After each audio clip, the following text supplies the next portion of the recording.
George Clooney's devastating call for President Biden to drop out of the 2024 race, not sitting well with the women of The View. Couldn't they tell him that in person, for God's sakes? He has to write an op-ed piece? I don't like that George Clooney did this. I don't like that George Clooney aired this dirty laundry to the world. I will be damned if I will use whatever little platform I have to demean and weaken our commander-in-chief. There's new reporting today that former President Obama knew about Clooney's opinion piece in advance and didn't stop it. We don't know if he encouraged it. Watch. If Joe Biden believes that, that's not going to get him out of the race any faster. Joe Biden is deeply resentful of his treatment under not only the Obama staff, but also the way he was pushed aside for Hillary Clinton. Oh, he's right about that. Let's bring in Fox News contributor Joe Concha. Joe, your reaction to the ladies of The View. They're upset with George Clooney. I mean, I think that if Biden ends up exiting this race ultimately, that Clooney moment is going to be one of the tipping points along the way. Your thoughts?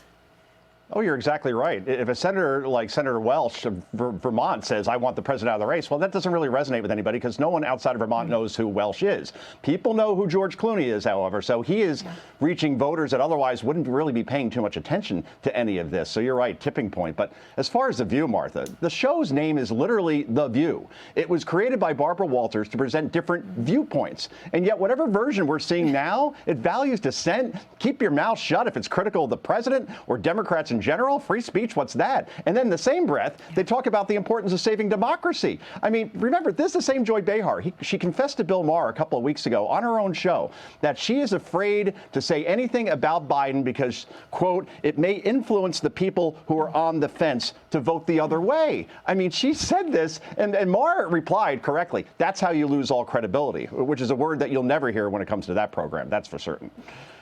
Hey, I want to put this up. This came out earlier today, and it's a Washington Post op-ed titled How the Media Sleepwalked into Biden's Debate Disaster. And it's by Megan McArdle, a columnist at the Washington Post. And in it, she says, viewers of Fox News understood the president's condition better than our audiences, meaning the Washington Post, which ought to be a huge wake-up call for us. We don't have the exact problem conservatives imagine, but we do have a problem. And the only way to fix it is to add more viewpoint diversity, speaking of that, to our newsrooms. What do you make of that? That's a pretty big statement, Joe.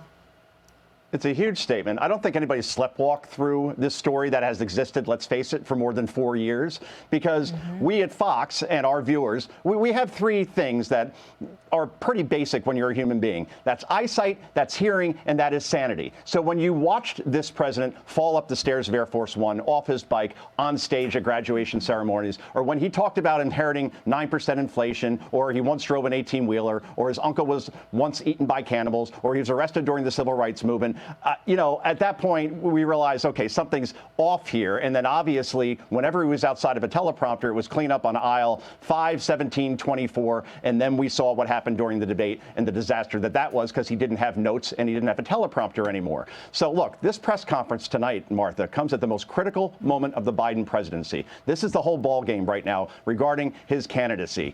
And in this case, he's going to be getting questions from a host of different reporters, many of whom feel they were lied to by this White House for years about the president's condition, and that's at least the excuse they're giving anyway. So here's the questions I would ask before we go, all right?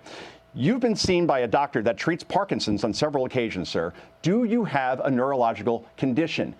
Question 2, in the name of transparency, will you release all of your medical records? Question number 3, why do you think you could do this job through the year 2028 when you admitted that you can't handle doing public events past 8 p.m.? And then finally, why do you think more than 3/4 of the country believes you don't have the mental fitness for this job? I hope the White House press corps asked that. I have a feeling Peter Doocy probably will asking something along those lines, but the rest of the press corps has to hold this president and his feet to the fire. Let's see which president we get tonight. I have a feeling he's going to be angry, divisive, and defiant, as we've seen over the last couple of weeks.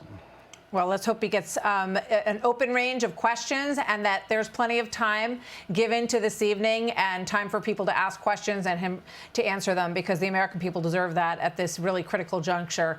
Joe Concha, thank you. Always good to see you, Joe. Thank you, Martha. Hey, Sean Hannity here. Hey, click here to subscribe to Fox News YouTube page and catch our hottest interviews and most compelling analysis. You will not get it anywhere else.